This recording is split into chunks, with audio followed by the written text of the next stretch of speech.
Okay. Hi, everyone. I'm Caitlin. I just go by Caitlin. I like to think of it kind of like Cher or Madonna or something like that. I just go by Caitlin. And I'm here to talk about reading, specifically reading with all students. We're going to talk about dyslexia, but I want to start the conversation about literacy from the perspective of foundational literacy skills. And I'm going to do that because we have general education teachers in the audience, and we have special education teachers in the audience. We have parents in the audience. Is there anybody in the audience who I've not named your affiliation with this topic? Some of you may be also folks who have struggled with reading difficulties. And at one point or another in your life, or you may still be struggling with reading difficulties. We're going to talk specifically about the difficulty that is dyslexia in today's talk, but I want to make sure that we keep in mind that that is one area of a large thing that we call literacy. So a little bit more about myself. I'm the Deputy Superintendent at the Georgia Department of Ed, and I was a military brat. So my dad was in the Navy, and I lived all around the world. I lived in Israel, Italy, Spain. I lived in Florida, Pennsylvania, Texas, and Georgia, as well as Virginia. And one of the things that I've noticed is that we all have different standards, and we all have different school systems, and we all have different ways of doing things. But the research on learning literacy is pretty well constructed now, and it doesn't necessarily have to be specifically for Georgia or specifically for Florida. And so when I talk about literacy, I talk about it in this way. Literacy is understanding, evaluating, using, and engaging with written text to participate in society, to achieve one's goals, and to develop one's knowledge and potential. Now, I give you this definition of literacy for two reasons. One, because I want to make sure that we're sure of what we're talking about here. We're not just talking about sounding out words. And we're not just talking about a child reading a book like Captain Underpants or something like that. We're talking about creating someone who can participate in society. Literacy is the key to that. It's the key to having a voice in our society, because our society is based a lot on written language. That's why laws are written in that way. That's why contracts are written in that way. So if you're not literate, you're at a disadvantage in our society. So it is freeing for people to be literate. And we've talked about literacy as democracy and the way for equity. But I want to make sure that I really hit this home, that you've got to think about literacy as the key to freedom for our students. And I'm glad we started with a video of a child, because this isn't about the adults in the room. This is about a child having access to freedom in our society. The other reason I start with this slide is because this is from the Organization for Economic Cooperation and Development. Now, if you haven't heard of OECD before, you may have heard of the PISA test. The PISA test is that international test that goes out every other year or thereabouts. It actually goes out every year for different reasons. But it's the test that goes out, and then you read in the newspaper, oh, the U.S. is ranked 15th again, and Finland's number 1 again. Okay, that's the PISA test that people are basing that headline on. So OECD does this test. And in 2016, they changed the definition for literacy. And this is really, really important, because this affects how the test is written. And the PISA test, how that's written, affects how the National Assessment of Educational Progress is written. And the National Assessment of Educational Progress affects how the milestones test is written. So for you, those of you who are working in schools, you're like, oh, yeah, we probably need to pay attention to that. But all of those tests are based on how society is changing in its demands for literacy. And so this is an indication of societal demands on our literate population. Now, the words that are in bold are the words that changed. So instead of reading, in 2016, they changed that first word to literacy. What's the difference between reading and literacy? Writing. When you start talking about literacy, you start talking about the ability to write. They also added the word engaging. It was not there before. What does it mean when you ask a child to engage with text? You're actually asking them to bring their whole self to the text. You're asking them for their background knowledge, for their contextual understanding of that text. You're actually asking them not just to interpret what that author's intent was, but kids are supposed to read that text much like we would read a poem in order to make meaning that is unique to the reader. That is an engaging text or an engaged reader. Another thing that they added, and this is to me the most important, was in bold, they said to participate in society.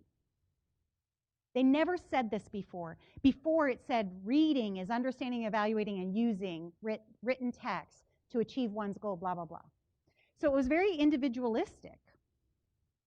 And now they're saying in order to participate in society. Now, what does it mean to be literate and participate in a society? That means that you have a voice. You are empowered in that society. You're not just receiving information and knowledge. You are now in the production mode. You are actually producing information and knowledge. And when you think about our internet age right now, it used to be 100 years ago that if you wrote in a diary, nobody would necessarily read it unless they found it by accident, and then they weren't supposed to read it. But now, if you write in a blog, anyone in the world can access that. We have folks who are on social media thinking that they're writing for just their friends, but that digital footprint is available everywhere. So when we talk about producing text in a society, we can talk about it in terms of people having a voice. It's also about people knowing that their voice exists and then being intentional about that voice, whether we're talking about it in terms of writing an op-ed for a newspaper or writing in Twitter. So with this in mind, I want to also bring to mind, and I promise I'll get to dyslexia in a minute, but I also want to bring to mind what we know about literacy. So this, the RAND Corporation is a think tank. It's based mostly in Washington, D.C. It's a very well-respected think tank. In 2002-ish, between 2000 and 2002, they came out with a description of reading comprehension, because ultimately the purpose for reading is to comprehend text, right? So we want kids to be able to comprehend text, engage with text, participate with text, ultimately write text, so that they can participate in society. And what does that involve? It involves an interaction between the text, the reader, and the activity at hand. And the RAND Reading Study Group explains all of these things in detail, but each of these things are really important to the reading process, to the literacy process.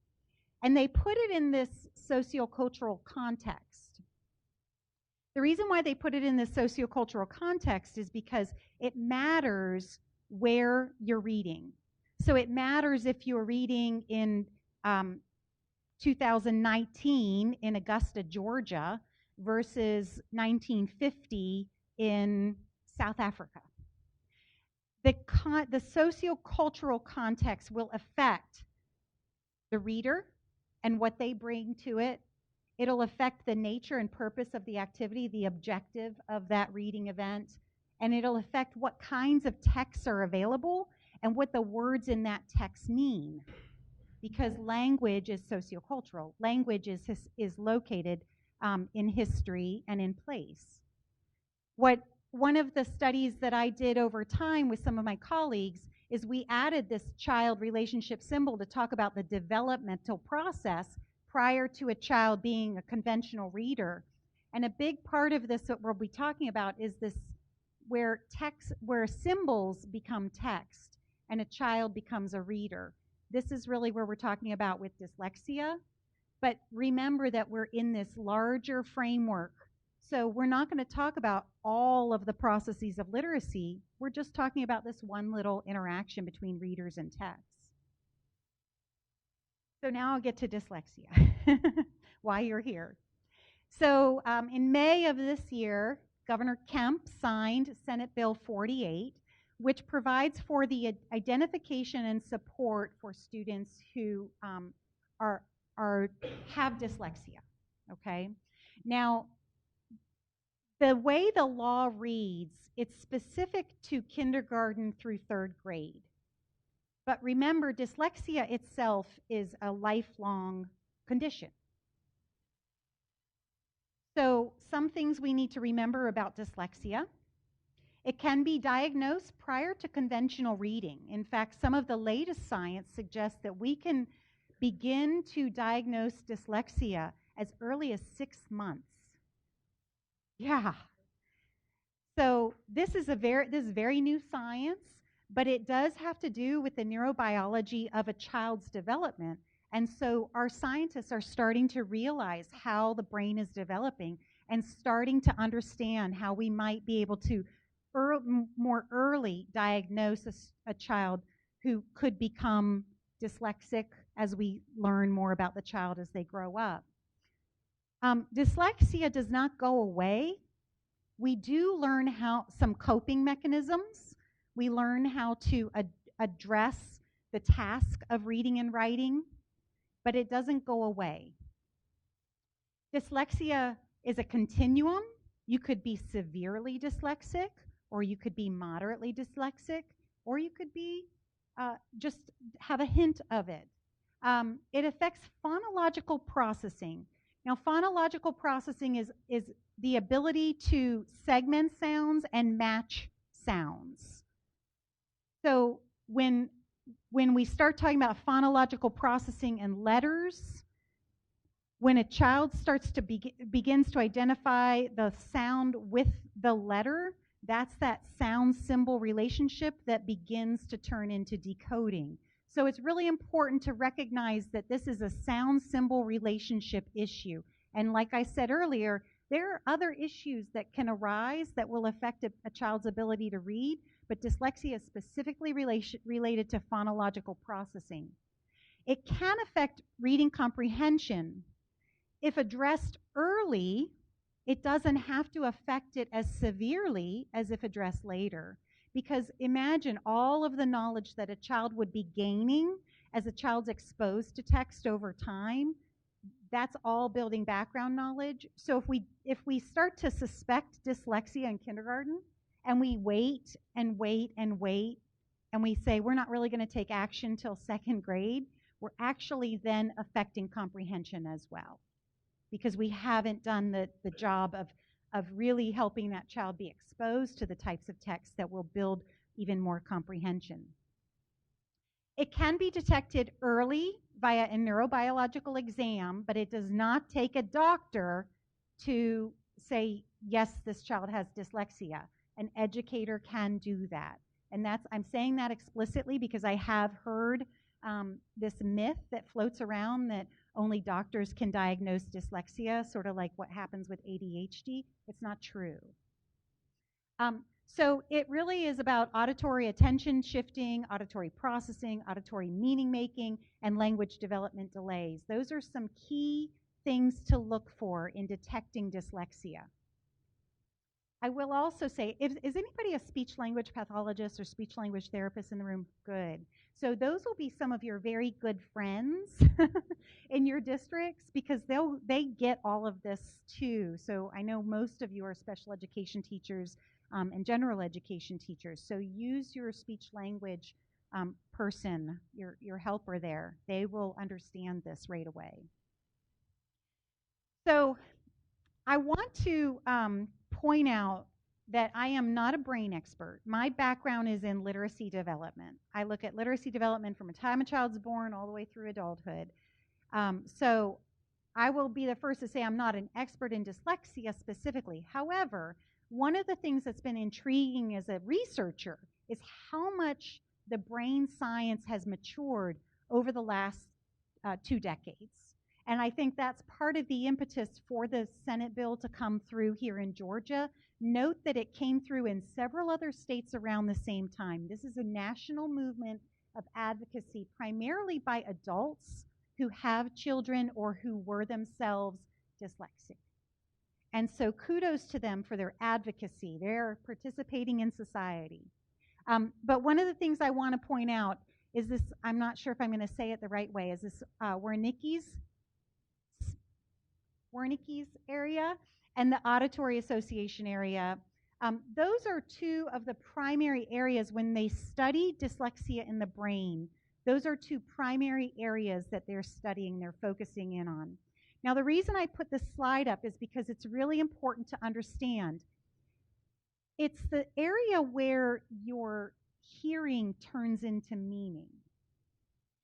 So, you know how you can look at something and you don't really recognize what it was, and you go, oh, wait, oh, now I know that's an elephant. But you may not recognize what it is right away. We do the same thing when we're listening. We may hear something, we may hear it in passing, but we don't make sense of it right away. The Wernicke's area is where you make sense of it. And so what they're finding as they study this is as children, and it's mostly studies of children, some of adults, but mostly children, as children who turn out to be diagnosed with dyslexia, as they're going through development, they are hearing the same sounds, but they're not making sense of it in the same way. So it's not that their hearing is messed up. They actually hear the same sound. It's that they're not making sense of it in the same way, just like you might look at an elephant and not realize it was an elephant right away, because it's just, an abstraction somehow. So that's a really important thing to note, because it helps us understand where that phonological processing issue may be happening.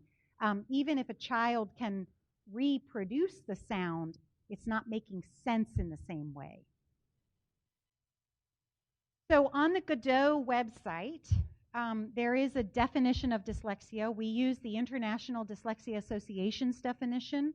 I don't foresee this changing. We actually had a whole task force who spent some time talking about this for a while. On this page, we are adding resources as we find them. If you find any amazing resources, please share them with us as well, and we'll put it on this page and share them with everybody else.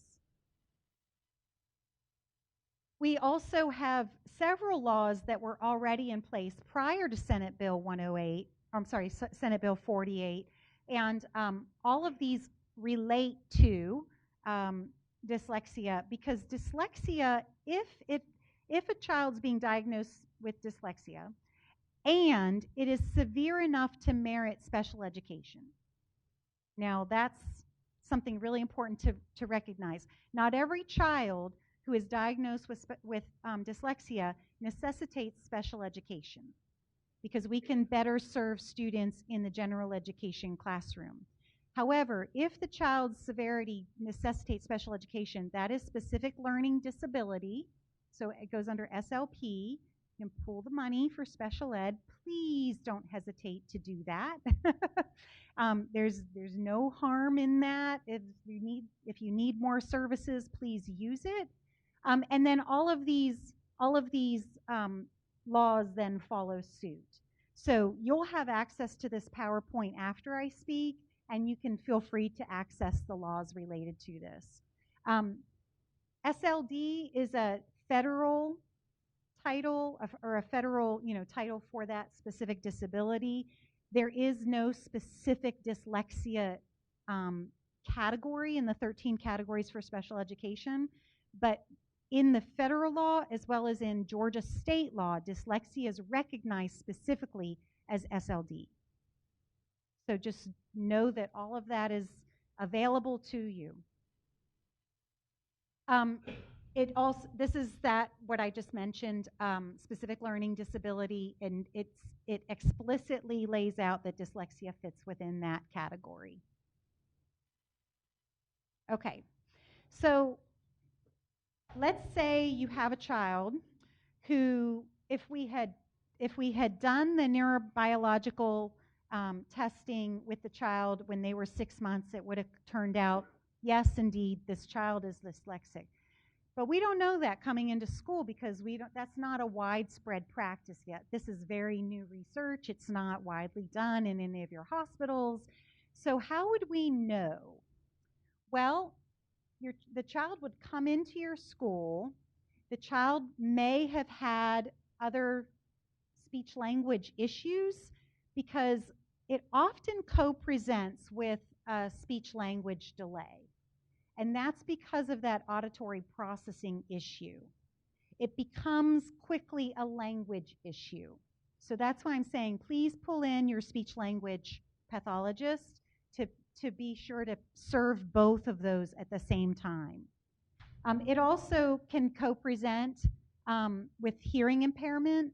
In fact, if a child doesn't have the genetic disposition for dyslexia, but they have water on the ear early on, which then causes, and it's not treated, and then it causes hearing disabilities early on, it can turn into an issue with dyslexic-like presentation.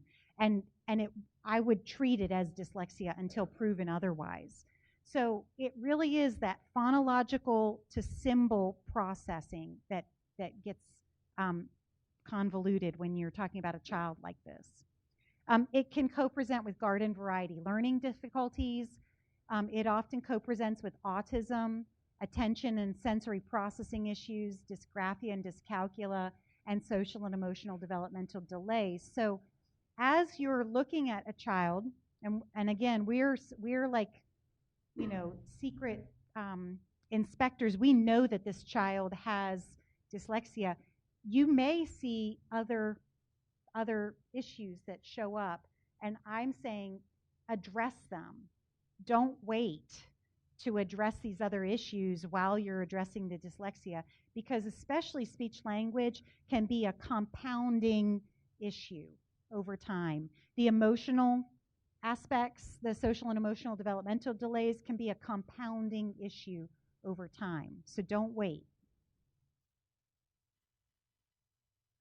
And then you want to go through multi-tiered systems of supports, right? So if, let's say you're in a school, the child who our secret spy selves, and we know that this child is dyslexic, it may be co-presenting with some other things. We're going to treat the other issues as well as the dyslexia.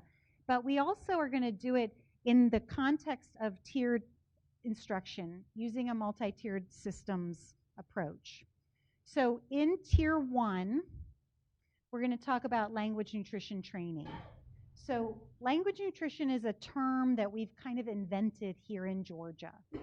And I think it's a really useful term because if you think about language and its relationship to literacy, our vocabulary, our lexical knowledge is directly correlated to our literate ability. So the more we can immerse a child in rich language, whether it's book language, academic language, conversational language, the more we can get language going, the better. Because language is like food to the brain of a developing child. So that's why we call it language nutrition. And this is important from the time that child is born. It's especially important. So in Tier 1 instruction, we talk a lot about interactive read-alouds. We talk a lot about academic conversations. Those are really important for all of these kids in order to have that rich language to pull into their literate lives. Standards-based instruction, I wouldn't be a good representative of the Department of Ed if I didn't mention standards-based instruction. We do address what I lovingly call the 5 F's in the standards, phonics, phonemic awareness, fluency, vocabulary, and comprehension. So we address those in the standards.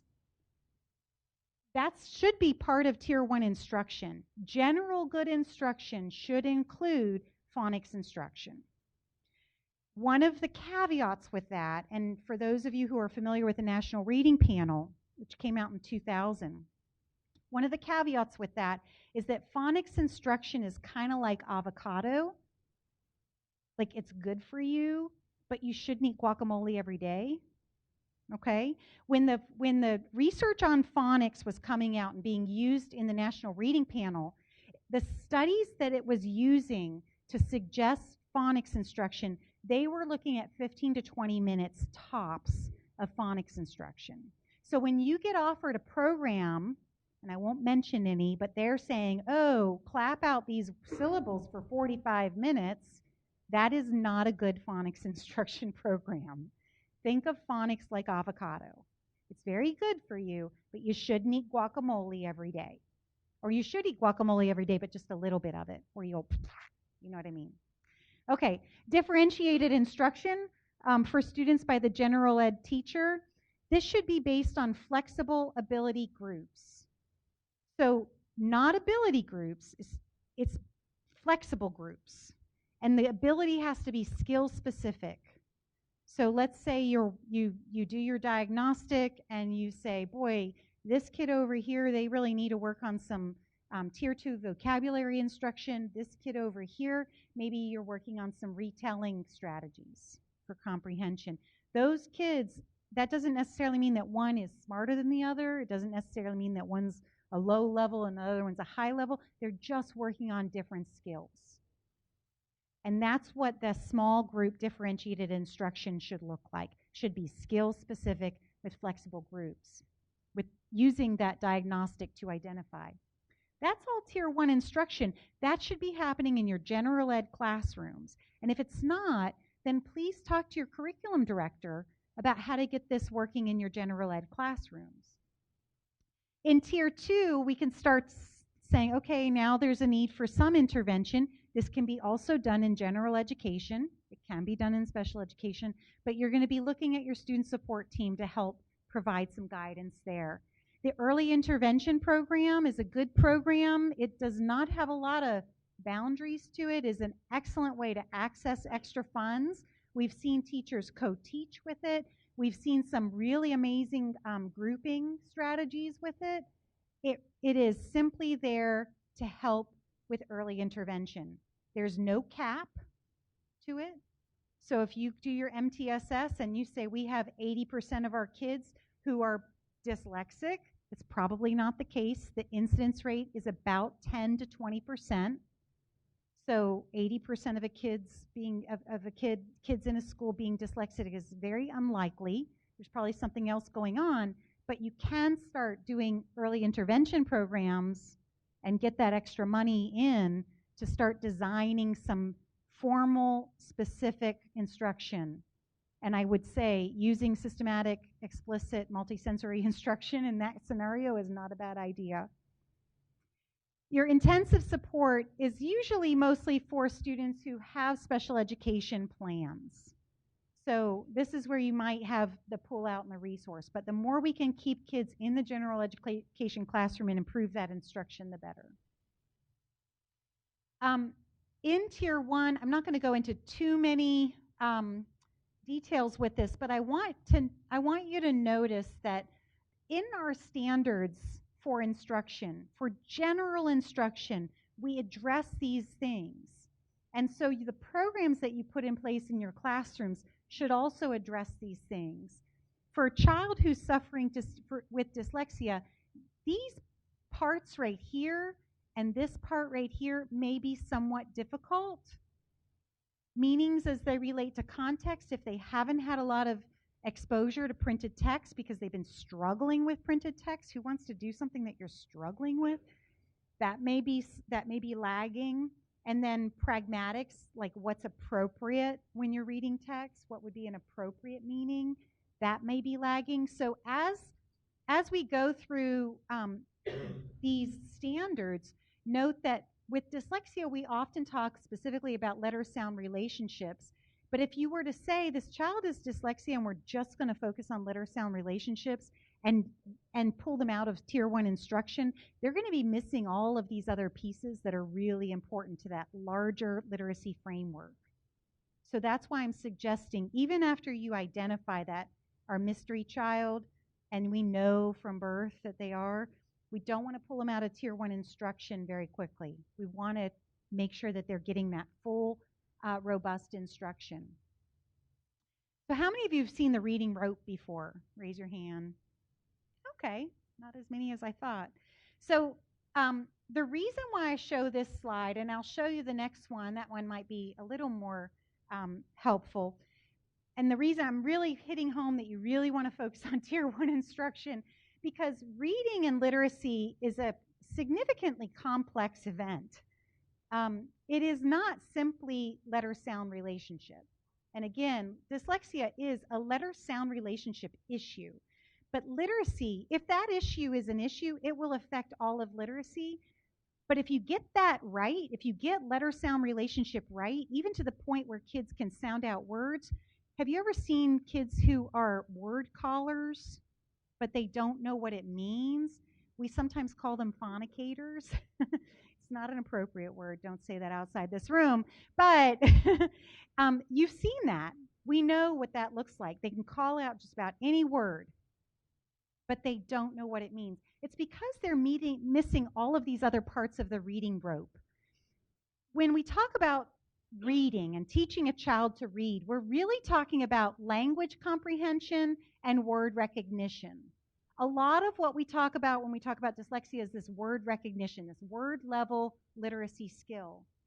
But we also need background knowledge, vocabulary, language structure like syntax and semantics.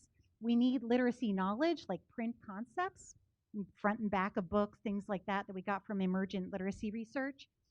So we need all of these things up here. Understanding genres, what's the difference between informational text and fiction or narrative? Those pieces, the grammar of text is really important. And I don't mean grammar like verbs and nouns. I mean the grammar like the patterns of text is really important. And again, you learn a lot of these things in that Tier 1 instruction. And the thing that is going to show up with dyslexia is this word recognition part. Phonological awareness, being able to segment syllables, being able to segment sounds or phonemes. Decoding, knowing the alphabetic principle. We have 26 letters. They represent 44 phonemes. Knowing the relationship between those letters and the sounds that they make. Knowing the difference between a digraph and a blend. Those are the kinds of things that we want to make sure is being taught in Tier 1 instruction. Ultimately, very important to any reader, but especially a beginning reader. Now, here's a little interesting fun fact, and I'll debunk this in the next slide. But I mentioned how important, decoding is because sometimes we think, oh, well, phonics, we need to teach it in 1st and 2nd grade, and then we need to teach it in 4th and 5th and 6th. We don't need to teach it all the way through every single grade. Okay, once a child starts to understand that letter-sound relationship and understand, you want to move to orthography. So you want to move to parts of words and chunks of words and what they mean. So I'm saying don't worry about that letter-sound relationship once the child's gotten it. Don't focus on that anymore. Move on to orthography. But what's really fascinating is even an experienced reader, and all of you are college educated, I'm assuming, so you're pretty experienced as a reader. If I were to hand you a medical textbook, most of you would default to decoding. And you would actually start to sub-vocalize the letter-sound relationships. So that's a skill that we teach early on because it's a fallback skill even for the most experienced reader. So we need to make sure that that skill is embedded in that early instruction. If you end up with a child who is in 6th grade and they did not master that, then you can go back and teach your 26 sounds, 44 phonemes, 26 letters, all the different pieces. But then once they get it, drop it and move on. Start teaching them the chunks and get into orthography. All of these things are part of the Georgia Standards for Excellence. So we want to teach really the integration of all of these components. We want to teach the rope rather than the individual strands. And again, because we're really looking at the whole part of literacy, the whole circle, not just that symbol text reader child relationship. Now, another thing that I want to point out is how literacy develops in general. What I mentioned with dyslexia, the syntax, and the decoding, we usually talk a lot about these skills as happening around kindergarten and first grade. And the reason that's a really critical period is arbitrary. It really is because of our societal conditioning. If you were to have your child or be a teacher in Finland, you wouldn't be expecting a child to read until they were 7 or 8. Kids in Montessori don't usually learn formal reading instruction or have formal reading instruction until 3rd grade. So it really is somewhat arbitrary here in the US that we expect that to happen in kindergarten and 1st grade. And if you were to look at our schools in the 1960s, you would have expected it to happen in 1st or 2nd grade. So we're actually moving it back in the US. It's also moved back in the UK. Ultimately, it doesn't necessarily have a big effect in terms of reading ability, but just know that that's a somewhat arbitrary thing. But all of these places and time periods, you would see these constrained skills developing pretty early on, like decoding, metalinguistic knowledge, that's like knowledge about how words work in language and kids can carry on a conversation with you. Articulation, like how to say the letters and say the sounds and start to clap the syllables. Those are what we call constrained skills. They happen early on, and they're pretty much mastered by ages 4, 6, 8. But there are some things that are unconstrained: vocabulary, reading comprehension, word recognition. Those things continue to develop as we continue to develop as readers. So even now, you as an experienced reader, you're still learning new words. And you're still learning, your vocabulary is still expanding. So dyslexia is usually thought of as part of these constrained skills, but if you don't get those constrained skills down, it's going to affect your unconstrained skills. It's going to affect your vocabulary development, your comprehension development. So you want to address it early and prevent as much as you can. This slide is just to show there are so many different ways that we're using literacy. And so again, I'm warning, don't just focus on the dyslexia remediation, focus on the broader literate world, because some of the programs for dyslexia are somewhat limiting in the kinds of literate participatory activities that are provided for children. So if a child's diagnosed as dyslexia, we don't want to limit their participation in literate activity. Okay, so how many of you are familiar with MTSS? Okay, most people in the room. So MTSS is simply a method for systematically identifying at the system level how to address these issues. The reason why MTSS has gotten so popular, and it is a good evidence-based process for doing all of this, there's a lot of research behind MTSS, but the reason why we have this is because if you are in a system and you go through the process of identifying and you find that 50% of your kids may qualify as dyslexic, that's a problem with the system. There may be a significant issue in Tier 1 instruction that's not addressing the needs of your children. So use the MTSS process for looking at your system and trying to figure out what you need to do to shore up Tier 1. After you do that, after you shore up Tier 1, then you can start looking at smaller cohorts of kids and groups of kids to start to identify how to address those more individualized issues. But if we're consistently remediating 25 kids in first grade in a school with 200 or, 100 kids, okay, small school, and we're consistently remediating 25 kids, then we're just going to keep that bad system going. Dyslexia that should not have that much prevalence in a system. So we want to make sure that we look at the system level so that we're not just repeating the remediation pattern, but we're actually improving the system. And then for those of you who are special educators, you're very familiar with the moving up and down, the prevention and intervention tools. So you should have in your system a routine for diagnosing and then monitoring, and that should be done on a routine basis with a routine team, whether it's the SST and MTSS coordinator, the general ed and special ed teacher, whoever that team is at the system level. They should be the ones who come back again and again, whether monthly, bi-monthly, tri-monthly, however often it is that you guys look at your system level data. And then the child should be able to move up and down in less than a year. If you're only looking at it once a year, that's not good enough. Okay, so if you're going to move from tier 1 to tier 2, here are some look-fors. Difficulty with rhyming is a great look for. So that's a good example of they can repeat the sound, but they can't generate the rhyme. And that would be a flag for me if I were talking to a child.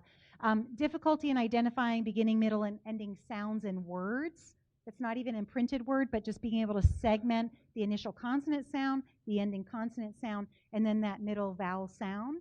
The sound segmentation.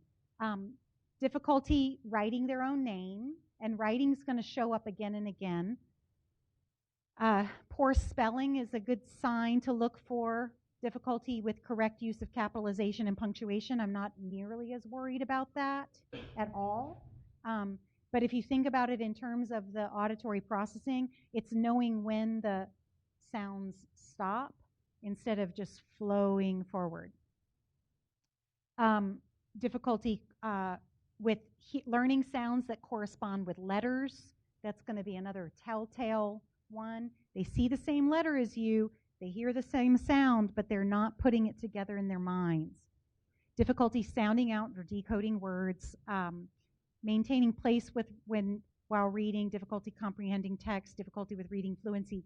Those are compounded issues. They're not going to be the initial issue that shows up, but if you do have a child who's suffering from dyslexia, those are compounding issues that will continue to show up over time. So here are some issues that will show up specifically in grades K1 and 2.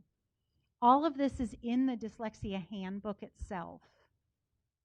I'm going to call out just a couple of them. Doesn't understand that words can come apart. That's a really important one. Again, it's the sound symbol segmentation that's going to show up for a child who's suffering from dyslexia. Constant with all of research is a family history. We do know that this is a genetic predisposition. Doesn't associate letters with sounds. Lots of times they'll flip B and P. That's a pretty typical problem, but one you can remediate. But if it continues over time, it's not because visually they're flipping it. Dyslexia is not reading backwards or anything like that. I hope we all understand at least that. But it's going to be typical for a child with dyslexia to confuse similar looking letters. And it's going to be more difficult for them to sort that out than a typically reading development. Okay. So catching dyslexia. What's really interesting here is we are assuming that 5 to 10%, if you believe in the National Institutes of Health estimate, or up to 20% if you believe the International Dyslexia Association estimate of people are dyslexic in our population. So if that is true, then we would expect we serve about 18,000 students in preschool special ed. We have about 130,000 births in Georgia. We serve about 186,099 in early intervention programs, and about 98,114 are identified as specific learning disability. So if all of these numbers are true, we should expect about an annual population in Georgia of about 13,000. And that's 10%. I'm just kind of going with the middle. It could be 26,000 people in Georgia going through our K-12 system are dyslexic. And so we have to catch this in our system. When I wrote catching dyslexia there, I didn't mean like a virus. I meant like it's up to us. This is here. Dyslexia is real. And so how do we make sure that we're catching this population? So from the time a child is born in Georgia, we do have some universal screening that goes on. We have universal hearing screening, which can be very helpful for a child who's already exhibiting auditory issues. So if they're severely dyslexic, it would likely show up in an auditory screening. We want to trigger identification early. The earlier we can do it, the better. And then we want to assess and diagnose early. And again, we can do this as early as 6 months now. It's just not widely conducted because we don't have the researchers out in the field at this point. Prior to K-12, again, we can do universal services and prevention. We can trigger identification.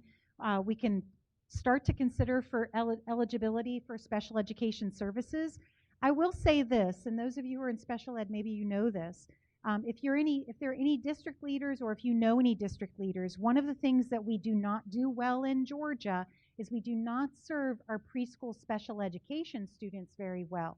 Part of that is because of an identification issue, because we don't pull in enough and get them assessed, and then part of it is that we are not actively engaged in recruiting and then serving the students where they are. So that's something that the district's in charge of, but the students are sometimes out at centers, whether in churches or daycares or the mom and pop friends and family network, and the school district can provide services out and about in those areas. So the earlier we can provide those preventative services to kids prior to schooling, the less likely it is that they're going to need Tier 2 or Tier 3 instruction when they get to schooling. We can probably better serve them in a Tier 1. So I say that all to say, we need to get on it. And then in K-12, of course, we can do all of the same things. We do have some gaps, or who would trigger identification. At birth, we can talk to our pediatric nurse or doctor. And I'm putting these slides up because, again, I want you to think of your work not just in the process of your school and the students you serve, but you're actually here representing a system. And so in your community, you have pediatric nurses and doctors and maternal nurses and doctors who could help you and help trigger some of those early preventative services. Prior to K-12, we can have a pediatrician referral, the Department of Community Health referral. All of these things can trigger speech-language services. Getting those early speech-language services will help a child start to segment sound better, and it's that sound segmentation that's going to lead to letter-sound identification, which will then help with their reading ability. The early education referral program and the special education referral programs are all available to students right now in Georgia. We're just not using it at the rate that we could be. And then these other things I think you're even more familiar with, but it's all of us working together from the time a child's born in order to best serve that child. So these are some formative and diagnostic assessments that can be used very easily for some of the early identification. Now, I will say that GKIDS and kindergarten readiness in Keenville and Milestones are not diagnostic and they're not formative, but they could trigger the need for diagnostic and formative. I would not wait until third grade Milestones to do this kind of work, and that's why we're doing the dyslexia pilot starting this in 2020, looking at other formatives and diagnostics that we can use as early as kindergarten through third grade. Some of the issues that we have in our state, and again, you're advocates, so I'm recruiting you to advocate in your system and in your community. We do have a screening and follow-up gap from the time that children are born in Georgia to the time before they hit the time that they hit our schools. So the more we can shore up that gap, talk to your special education directors about how we're serving preschool special ed. These are some of the statewide intervention programs that would be available to students, again, prior to entry to K-12 as well as after entry to K-12. We do have Georgia First and Georgia Pines, which are available to kids from the time that they're born all the way through age 5. And this is a great time to do some preventative sound symbol, auditory processing kinds of interventions. We do need more teachers. We have a workforce gap and a training awareness and workforce gap prior to K-12 and in K-12, and then we have a retention gap in Georgia from the time babies can't wait. They may even qualify, but then they don't get into the system. So again, the more you can work with your school system to advocate, the better. Many of you are in school systems in and around Richmond County. If you're in a rural district, you might be the main entity. Like the school system is it. The school system is the most powerful entity. So the more you advocate, the better.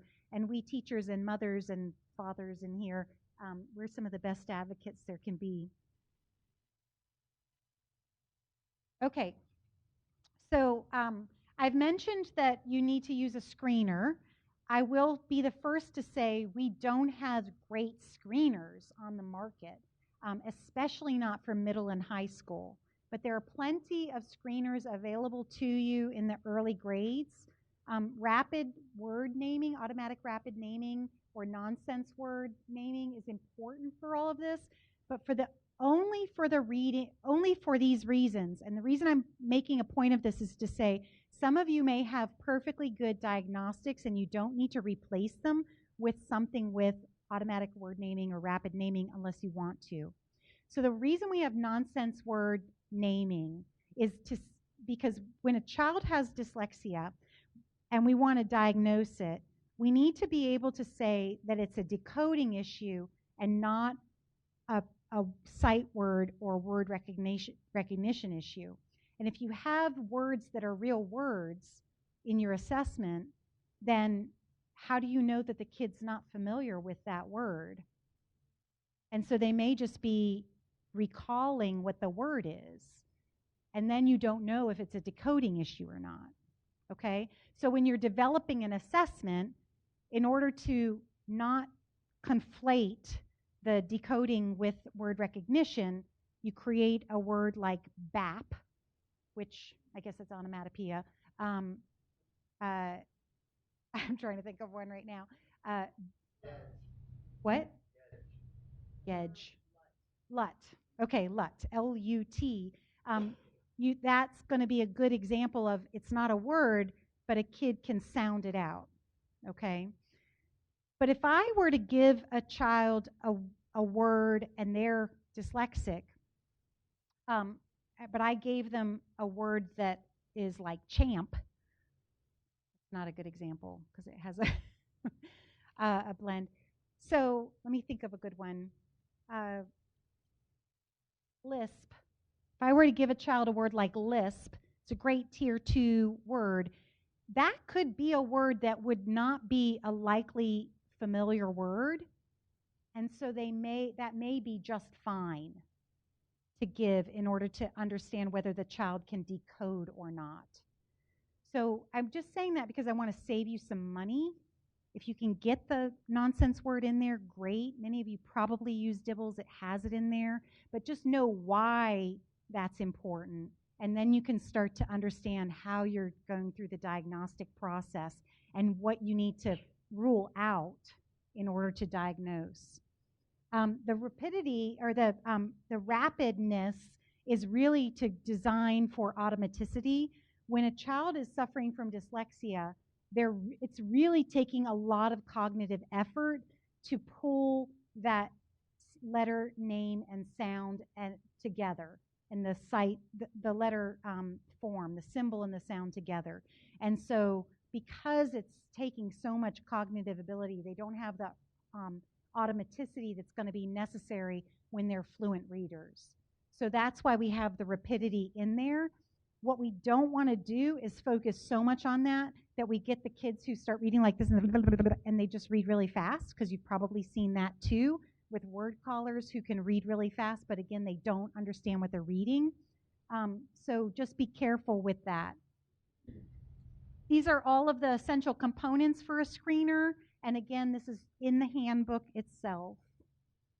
In the handbook as well, you'll see the evaluation needs to contain an identification process,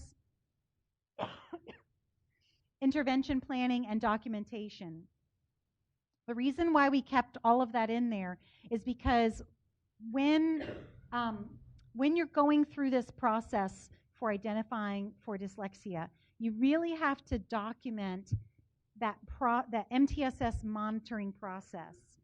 And you're really going to be looking at each intervention as you're putting it into play. This is in your booklets. It's probably for any of you who read Exceptional Child, it's the same that was in Jennifer Lindstrom's article on dyslexia, because she helped us with this.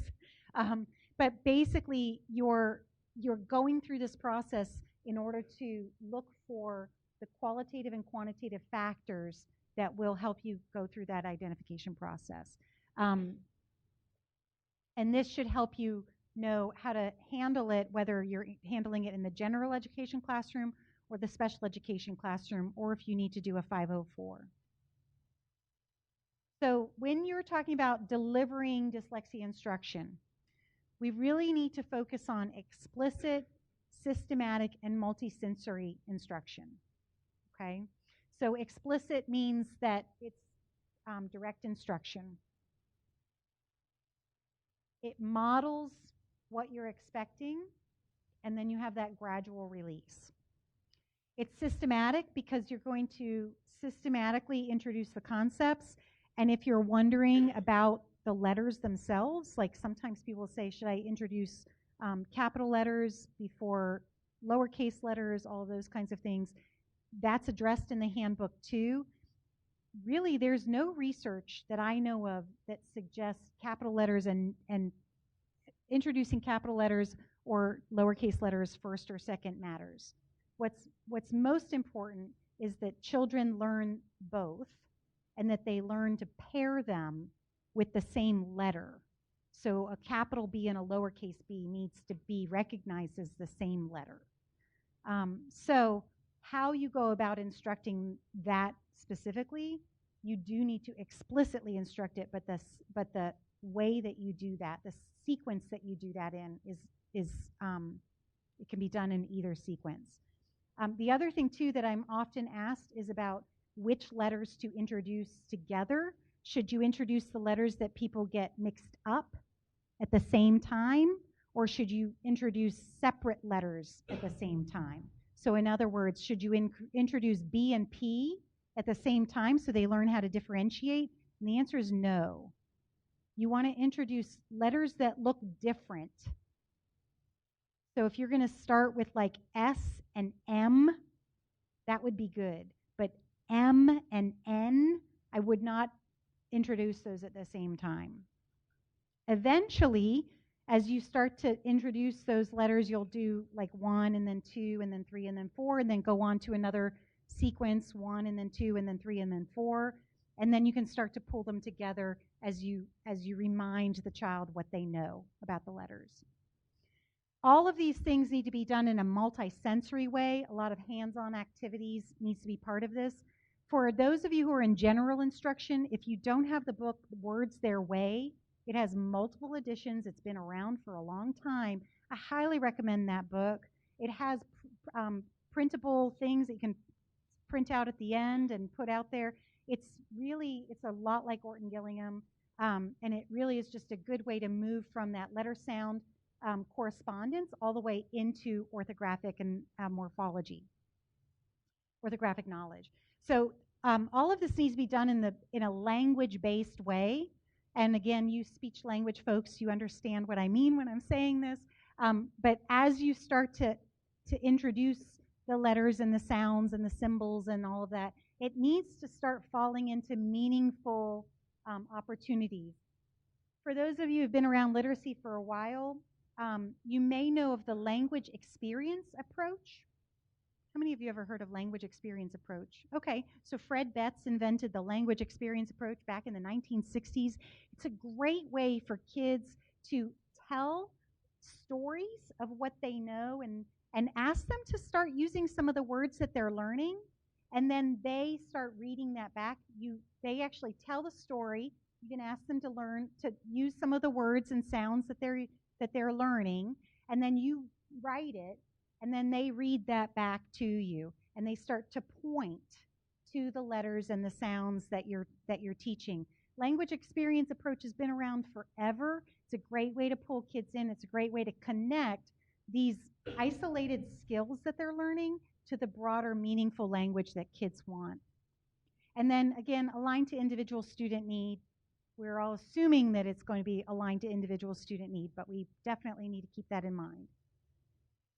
So structured literacy is, I won't go too much into this because I'm running low on time, but I just want to make sure that I'm reiterating that when we talk about literacy instruction, we talk about dyslexia, and we talk about that specific phonological and phonemic issue that may crop up.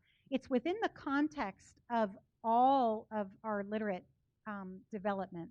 And so as you're going through this process, if you look at programs and they say that they're structured literacy programs, that's a good thing. But this is what it should mean. It should mean that they're focusing on listening, speaking, reading, and writing that emphasizes the structure of language with letter-sound correspondences. So it's always embedded within that broader framework of literacy. This is all in your handbook. And so you'll see the elements of structured literacy and how that all works together. And then I've mentioned already the conversations that need to happen, the language that needs to happen, because we talk about language nutrition. It's as important for brain development as food is for your body. So we really need to make sure that we are talking all day long with kids and that they have opportunities to have these conversations. In the handbook, there are also a plethora of additional opportunities for training that you can use as you continue your education about dyslexia. All of these are live links in the PowerPoint.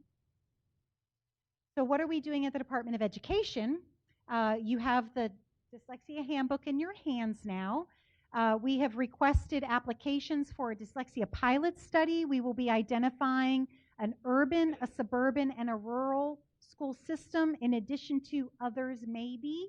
We're trying to get as many in as we can into this dyslexia pilot. We had 8 applicants, so we're trying to include as many as we possibly can. And these are school systems that they have it going on. And they are going to teach us about how to systematically address dyslexia so that we as a state can follow suit and we can develop processes and procedures at the system level so that we can better address the issues and serve our students. We will announce the selected pilot districts at the next state board meeting. And then the pilot, it says here it begins August 2020. We actually will be beginning it by pulling together the pilot sites in January. But they will start really working with the students, and we'll start working with the teachers in the summer and then across the next 3 years. So some important Senate Bill 48 dates.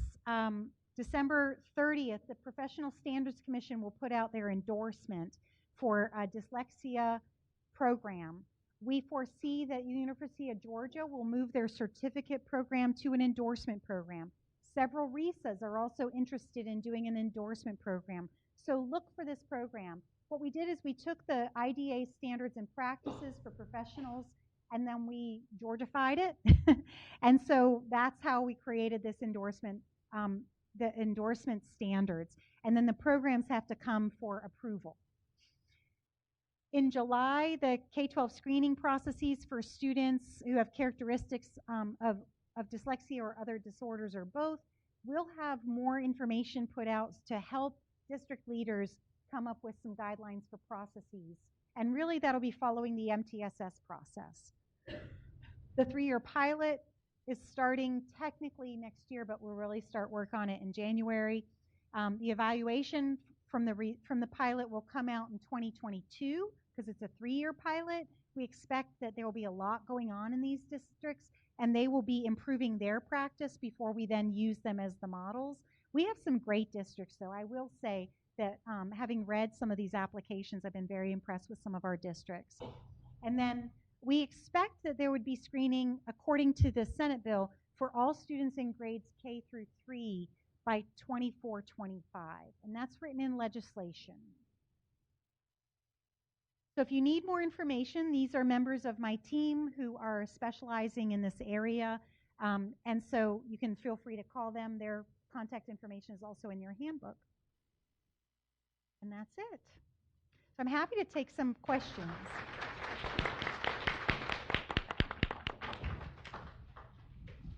If you have questions, please use the microphone so people on the live stream can hear you. Thank you. Oh, I have the microphone. Any questions? Yes. In fact, what I can do is I can give you this. Yes. I'm a speech pathologist. I work in Columbia County, and I agree with you about preschool. Getting more, having the district fund more for preschool kids, and I'm a big proponent of preschool. However, I don't know if you're aware of this, but when we do our FTE, the FTE counts as a speech therapist, we do not get credit seeing our preschool kiddos.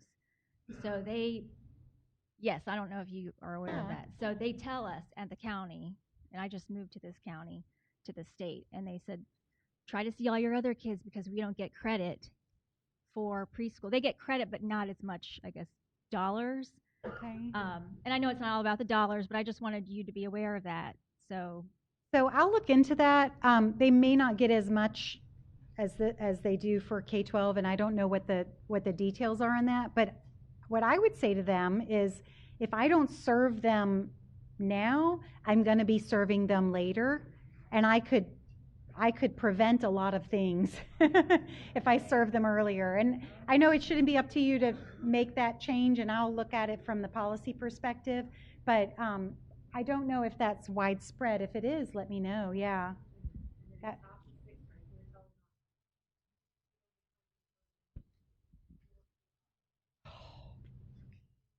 Good evening. I have a question. So the bill was passed for kids from kinder to 3rd grade? It was. So what's going to happen to all the older kids? Great question. And so understand that legislation is always a negotiation.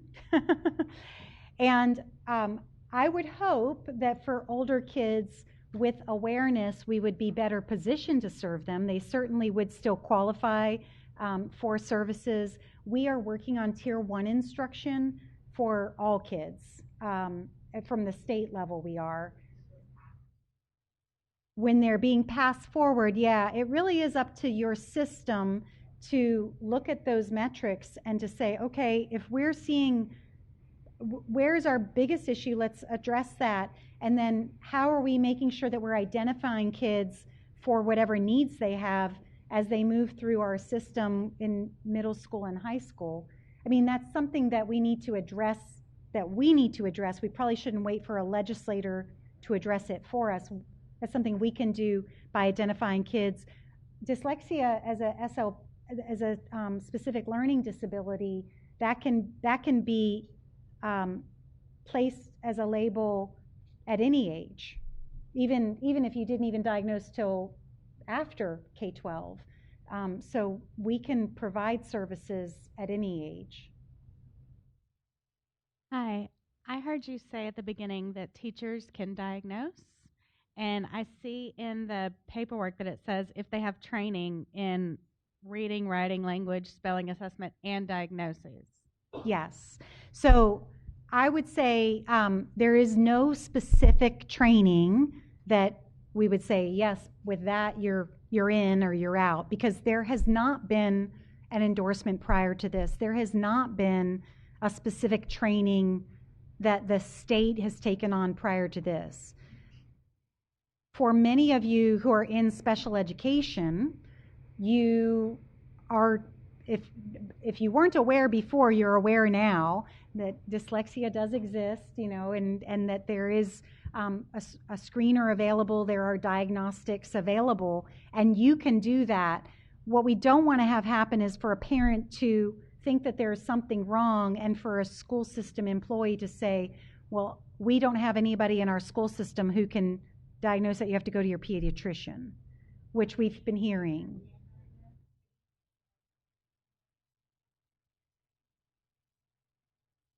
I would give the caveat that in the process of diagnosing, if I were a general ed teacher, which I have been, I would have been able to. However, I would have never done that on my own. So a general ed teacher who suspects it would pull in colleagues and basically go through a SST process. Whether that child ends up requiring special education services or being able to be served in the general ed classroom, I don't know.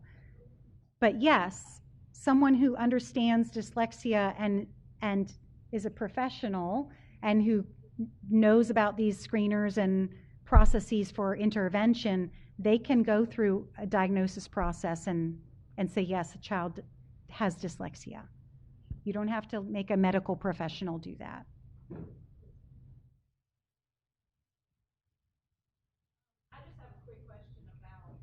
And this may be something you can't answer at this point, but as far as funding that would be coming forward so I'm a school psychologist within Richmond County, and so our big thing is if we're going to have to put out all the interventions and testing that comes along with just the MTSS process in general, and then if it gets to evaluation, is the state going to be willing to help districts provide the interventions and the training for teachers to actually be effective in providing the instruction that the kids need for dyslexia?